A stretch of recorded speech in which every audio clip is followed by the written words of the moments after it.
Olá, caríssimos amigos, saudações e muito obrigado pela vossa presença e colaboração. Esse é o Camaceu News e para hoje nós trazemos uma informação que tem sido veiculada desde ontem nos órgãos de informação a nível nacional e também internacionalmente. Faz referência à mesma, ao processo arbitral que decorreu num tribunal ad hoc, em que ladeava, por um lado, e como demandante a Atlantic Ventures e como demandado o Estado angolano,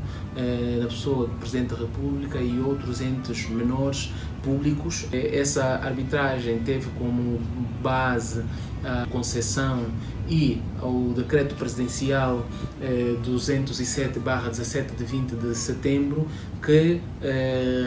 anula o de concessão feito para a demandante e por isso então que deu lugar a esta instalação de um processo a nível do Tribunal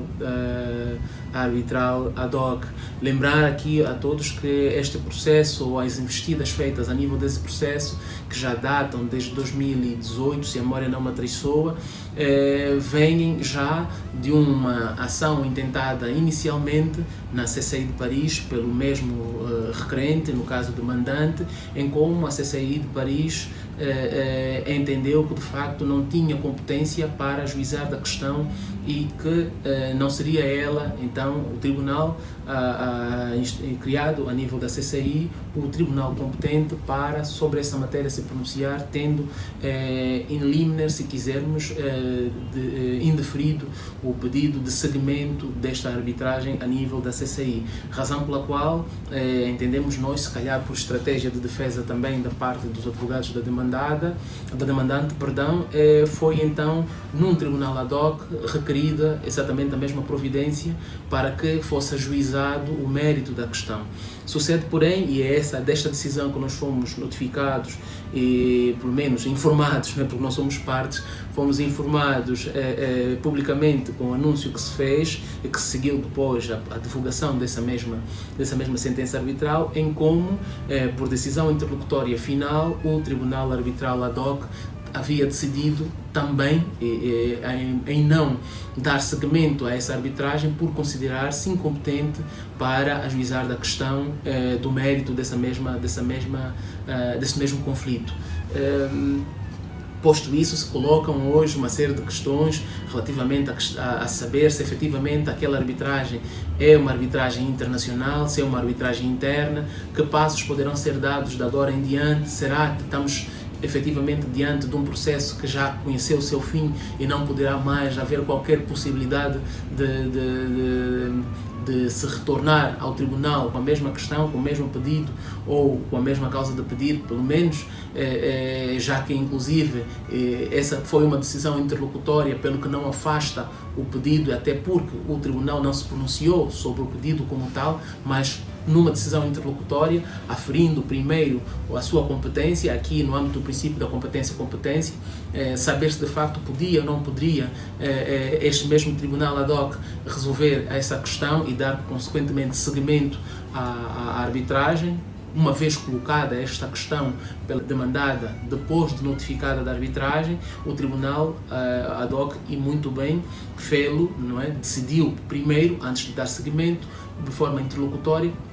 sobre essa questão que se colocou, tendo tomado a posição que aqui nós já apresentamos, não é? Pronto, é verdade também, aqui há algumas imprecisões que, com devido respeito, nós entendemos que existem no comunicado, porque dá-se a impressão falsa de ter sido uma decisão tomada por um tribunal de Paris. Na verdade, não é um tribunal de Paris, estamos a falar de um tribunal ad hoc que foi criado e com sede em Angola, para todos os efeitos, nos termos da LAV, estamos a falar de um tribunal angolano, de um tribunal ad hoc, mais um tribunal nacional, um tribunal angolano, e consequentemente com uma decisão que é uma decisão angolana, uma decisão de nacionalidade angolana, que consequentemente não passará pelo processo de reconhecimento de sentença estrangeira. O procedimento é sim importante e indispensável para o caso de as partes, no caso fundamentalmente a demandada, pretender que de facto as indemnizações ou as injunções nas quais foi condenada a demandada se possam executar, se possam efetivamente realizar. Então terá essa sentença teria essa sentença de ser reconhecida se se tratasse de uma sentença estrangeira, mas o facto não é este, é que trata-se efetivamente de uma sentença nacional e, sendo uma sentença nacional, pode de facto ir diretamente por via de uma ação executiva, não havendo cumprimento dela, de facto, a demandada a executar a demandante. Mas não é só por aí, aliás, e fica-se com a ideia de que, de facto, depois do processo tomar os contornos em que tomou, nada mais se poderá fazer da parte da demandante. É possível, sim, que a demandante ainda tenha outras formas de poder intervir nesse mesmo processo e tentando, se calhar, mudar um curso da história, mudar o sentido do tiro feito 2 vezes e por 2 vezes de forma falhada, diga-se aqui em abono da verdade, porquanto quer a CCI de Paris, num processo que decorreu na CCI, como a arbitragem CCI foi efetivamente liminarmente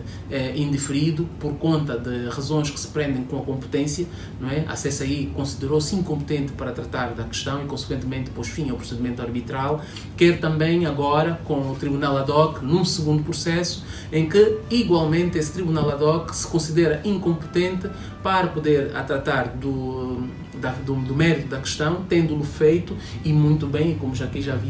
frisamos e explicamos, por via de uma sentença final interlocutória. Por que sentença final interlocutória? Porque, embora seja uma sentença interlocutória, ela não permite que o processo siga o seu termo e siga os seus trâmites e coloca assim um termo ao processo, ou seja, ele não segue porque aquela sentença interlocutória não permite que o tribunal assim o faça, uma vez que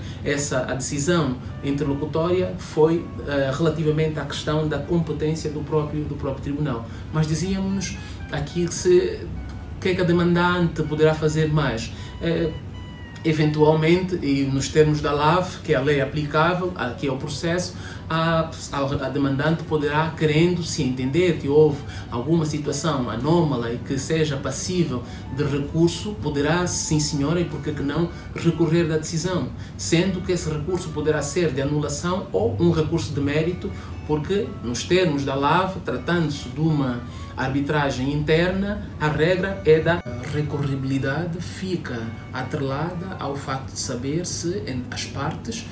haviam transacionado ou não em sede de convenção de arbitragem relativamente ao direito que têm de recorrer da decisão tomada pelo Tribunal ad hoc. Tendo havido, eventualmente, alguma transação nesse sentido, e para o efeito basta-nos de facto fazer uma análise mais atenta à Convenção de Arbitragem, ou melhor, a Convenção de Arbitragem, que aparece como a cláusula arbitral, não é? no contrato, e de facto uma cláusula cheia, porque toca em várias sensibilidades,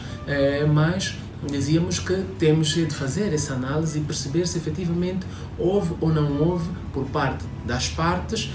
um afastamento, se quisermos, do direito, da faculdade, no caso, de recorrer. Tendo havido esse afastamento, lógico, não poderá caber um recurso de mérito. Poderá sim, quando muito, caber um recurso de anulação ou da decisão, se entender de facto que há alguma situação que possa assim justificar. Do contrário, de facto, vamos ter a possibilidade que fica sempre aberta da demandante recorrer da decisão, se assim entender conveniente e por razões de estratégia de defesa. Aqui reiteramos, embora tenha sido decorridos os trabalhos em França, embora tenha sido feita as reuniões e as sessões em França ou fora de Angola, esse tribunal é angolano, a sede desse tribunal é em Angola e, numa situação normal, seria a sentença de facto apresentada em Angola, mas que de facto não pode acontecer por conta acreditamos nós, da situação de calamidade que nós vivemos, mas que em todo o caso não deixa por isso de ser uma sentença angolana, como muito bem fundamentada pela defesa contratada pela demandada. Então, pelo que de facto restará a demandante tomar uma de duas providências, ou recorrer, se entender, isso pela questão do mérito, ou então pela a questão pela anulação desta mesma sentença ou então em tentar renovação, se assim entender, porque mantém-se a convenção de arbitragem, as partes poderão ainda, querendo resolver esse conflito, será por via da arbitragem e não pelos tribunais judiciais, uma vez que a questão de mérito não foi sequer tratada e não há aqui qualquer questão que se possa levantar em sede de trânsito em julgado de qualquer decisão de mérito, porque nem sequer decisão de mérito houve. Logo, de facto, se pode aqui discutir ainda questões que se prendem com o mérito desta decisão. Bem, em suma, é isso que nós queríamos trazer em título de notícia, e aqui enfatizar também e parabenizar a intervenção que foi feita pelos advogados, mormente os advogados do Estado angolano e dos outros entes públicos, porquanto entendemos, com o devido respeito, que se calhar não foi muito bem conseguida a estratégia por parte da demandada, porquanto o processo e dos processos decaíram por questões que se prendem com pressupostos, se quisermos, processuais, como é o caso da competência do tribunal, que foi escrutinada com alguma deficiência, e mesmo depois da CCI se ter pronunciado, insistindo no mesmo ponto, de facto houve essa situação, se calhar por uma má leitura ou um mau enquadramento das disposições da nossa LAV, né, da nossa Lei de Arbitragem Voluntária, que, como todos nós sabemos, foi inspirada na lei da UNCITRAL, embora mereça já alguma atualização, mas que ainda nos tem valido e muito. Lei da Arbitragem Voluntária esta que vai completar no dia 25 de julho 17 anos. Então estamos a caminho da maioridade e é a nossa LAV aqui a nos trazer essas situações que ainda muitos rios de tinta certamente estão de fazer jorrar. Então essa é a nossa informação para hoje. Fiquem conosco, acompanhem-nos sempre e muito obrigado pela vossa colaboração e amizade.